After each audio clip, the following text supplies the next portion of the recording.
Assalamualaikum warahmatullahi wabarakatuh. Perkenalkan, saya Askia Nanda Rohmatika dengan NIM B200230482. Di sini di video ini saya akan menjelaskan salah satu materi yang ada di akuntansi sektor publik.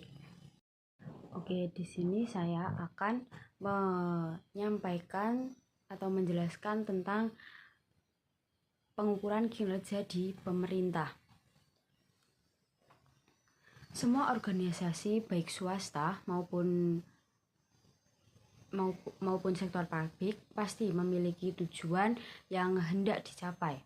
Untuk mencapai tujuan organisasi tersebut, setiap organisasi memiliki strategi yang berbeda-beda. Pemilihan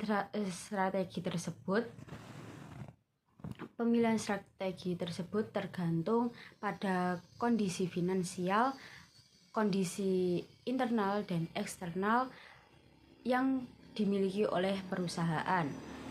Menjamin program dan kegiatan tersebut terlaksana, perusahaan harus membutuhkan sistem pengendalian manajemen. Sistem pengendalian manajemen berfokus pada bagaimana strategi yang dapat dilaksanakan secara efektif dan efisien sehingga tujuan organisasi tersebut tercapai dan terlaksana. Yang pertama ada pengukuran kinerja dan fungsi pengendalian manajemen organisasi sektor publik. Pengendalian manajemen sudah melekat ada pada diri organisasi. Artinya fungsi pengendalian manajemen dalam suatu organisasi sudah ada sejak organisasi itu sendiri. Fungsi pengendalian manajemen itu dibagi menjadi dua, yaitu pengendalian formal dan pengendalian informal. Sistem pengukuran kinerja sektor publik adalah suatu sistem yang membantu manajer publik menilai pencapaian suatu energi melalui tolak ukur kinerja yang diterapkan. Tolak ukur kinerja tersebut dapat berupa pengukuran kinerja keuangan dan non-keuangan. Desain sistem yang efektif harus mempertimbangkan beberapa faktor. Ada 4 faktor.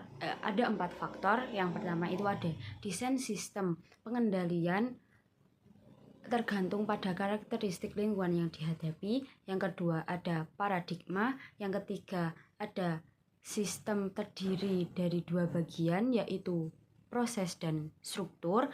Dan yang keempat ada keahlian manajer atau managerial skill. Sekarang ada konsep value of money pada pengukuran kinerja. Konsep value of money digunakan untuk mengukur ekonomi, efektivitas, dan efisien kinerja program, kegiatan, dan organisasi terutama di sektor publik. Value of money merupakan konsep penting untuk memastikan setiap rupiah yang dikeluarkan memberi nilai yang sepadan dan digunakan secara layak.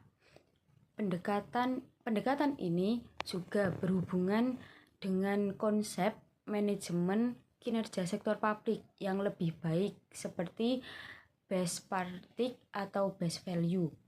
Untuk mengimplementasikan value for money ini harus mempunyai indikator kerja yang dibutuhkan. Yang pertama itu ada mencakup kinerja keuangan dan non-keuangan serta keseimbangan antara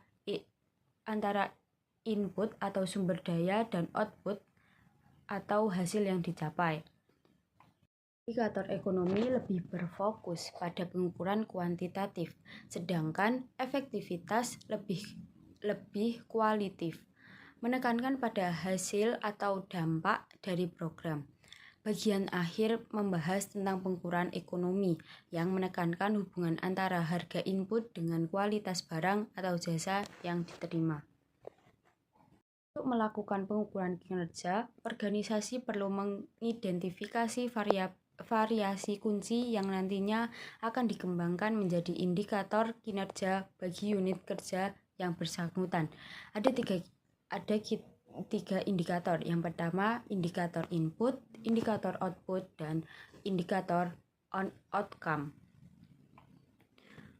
Selain konsep value for money, ada juga konsep base value. Konsep base value merupakan suatu konsep yang mewajibkan unit kerja pemerintahan memberi layanan publik untuk memberikan layanan terbaik.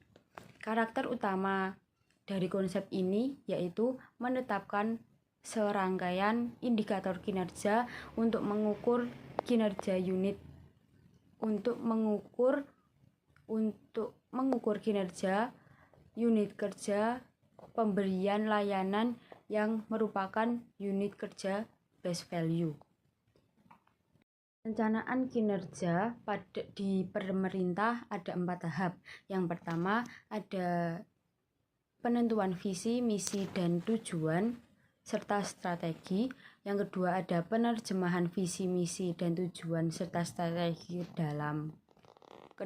ke dalam sasaran strategi, inisiatif strategi, indikator strategi, dan target kinerja. Yang ketiga ada penyusunan program, dan yang keempat ada penyusunan anggaran. Ukuran kinerja value for money dibangun 3 komponen, yaitu yang pertama ada komponen visi, misi, sasaran, dan target.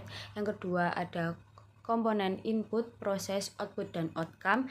Dan yang ketiga ada komponen pengukuran ekonomi dan efisien. Strategi dihasilkan melalui kombinasi 2 pendekatan, yaitu pendekatan top-down, dan pendekatan bottom-up. Dari saya itu saja, kurang lebihnya saya mohon maaf. Undur maqala wala tangdur manqala. Terima kasih. Wassalamualaikum warahmatullahi wabarakatuh.